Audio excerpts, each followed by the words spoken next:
Assalamualaikum warahmatullahi wabarakatuh. Perkenalkan, nama saya Pasatri Okta, Prodi PAI semester 3A, Fakultas Tarbiyah Institut Kiai Haji Ahmad Sanusi, akan menjelaskan tentang desain silabus pembelajaran dari mata kuliah perencanaan pembelajaran PAI atau Pendidikan Agama Islam. Dosen pengampu yaitu Pak Ulil Azmi.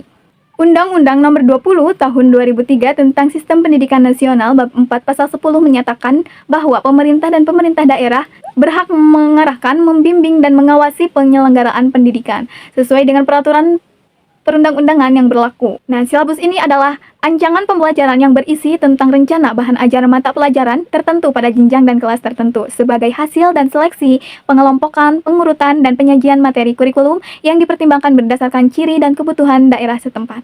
Sedangkan desain silabus menurut pendapat beberapa ahli, yaitu yang pertama menurut Abdul Majid, beliau menyatakan bahwa silabus adalah ancangan pembelajaran yang berisi rencana bahan ajar mata pelajaran tertentu pada jenjang dan kelas tertentu sebagai hasil dan seleksi, pengelompokan, pengurutan, dan penyajian materi kurikulum yang dipertimbangkan berdasarkan ciri dan kebutuhan daerah setempat.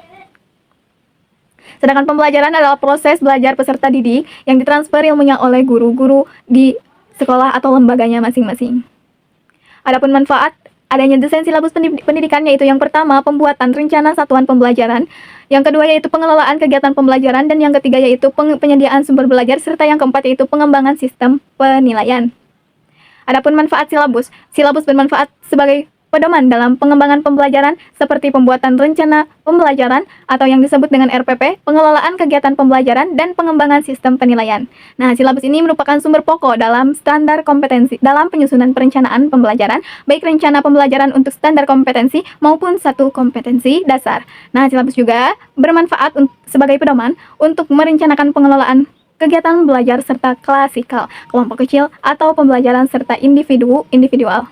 Adapun fungsi dari silabus, yaitu yang pertama penjabaran standar kompetensi dan kompetensi dasar dalam kurikulum ke dalam materi pokok pembelajaran, kegiatan pembelajaran, dan indikator pencapaian kompetensi untuk penilaian, sehingga memudahkan guru dalam menerjemahkan kurikulum ke dalam takaran perencanaan dan implementasi dan pembelajaran di sekolah. Adapun yang kedua, fungsinya yaitu sebagai acuan untuk membuat rencana pelaksanaan pembelajaran atau RPP, yaitu rencana yang menggambarkan dan mengorganisasikan pembelajaran untuk mencapai satu kompetensi dasar yang ditetapkan dalam standar standar isi dan dijabarkan dalam silabus.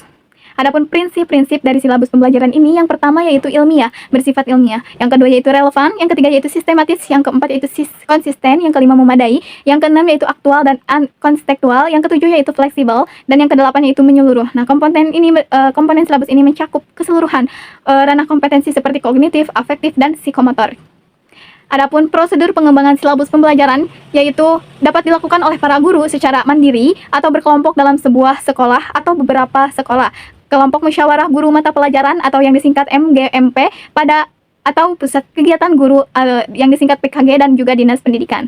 Nah, menurut Kamsiatin tahun 2008 menyatakan bahwa pengembangan silabus dapat dilakukan dengan langkah-langkah yang pertama, mengisi kolom identitas, dan yang kedua yaitu mengkaji standar kompetensi. Nah, untuk mengkaji standar kompetensi ini memerlukan beberapa hal. Yang pertama yaitu hierarki konsep disiplin ilmu atau tingkat kesulitan materi. Yang kedua yaitu keterkaitan standar kompetensi dan kompetensi dasar untuk antar mata pelajaran. Yang ketiga yaitu mengkaji kompetensi dasar, yang keempat yaitu mengidentifikasi materi pokok, yang kelima yaitu mengembangkan pengalaman belajar, yang keenam yaitu merumuskan indikator, dan yang ketujuh yaitu menentukan jenis penilaian seperti kinerjanya, produknya, sikapnya, proyeknya, portofolionya, laporan diri, dan lainnya yang relevan.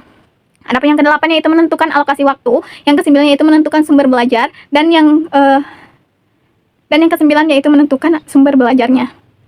Adapun isi dari silabus ini yaitu pada umumnya yang pertama tujuan mata pelajaran yang akan diajarkan, yang kedua yaitu sasaran-sasaran mata pelajaran, yang ketiga yaitu keterampilan yang diperlukan agar dapat menguasai mata pelajaran tersebut dengan baik, yang keempat yaitu urutan topik-topik yang diajarkan, yang kelima yaitu aktivitas dan sumber-sumber pendukung keberhasilan pengajaran, yang keenam yaitu berbagai teknik evaluasi yang digunakan. Jadi setelah pembelajaran kita perlu adanya evaluasi.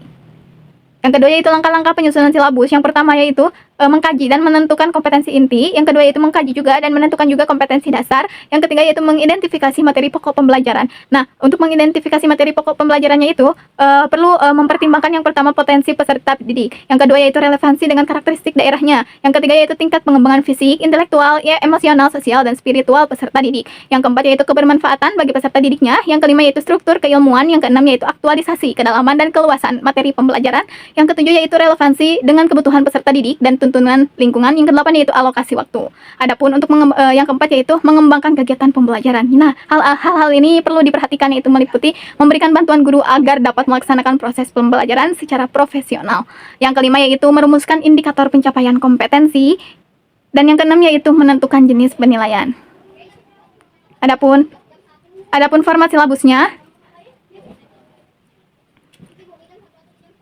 Nah, adapun unsur-unsur dari silabus yang pertama yaitu mata pelajaran, yang kedua yaitu kelas, dan yang ketiga yaitu semester. Sedangkan pada unsur khusus meliputi satu standar kompetensi, yang kedua yaitu kompetensi dasar, yang ketiga yaitu indikator, yang keempat yaitu materi pokok, yang kelima yaitu kegiatan dan waktu, yang keenam yaitu pembelajaran, yang ketujuh yaitu penilaian, dan yang kedelapan yaitu alokasi waktu, serta yang kesembilan yaitu sumber belajar.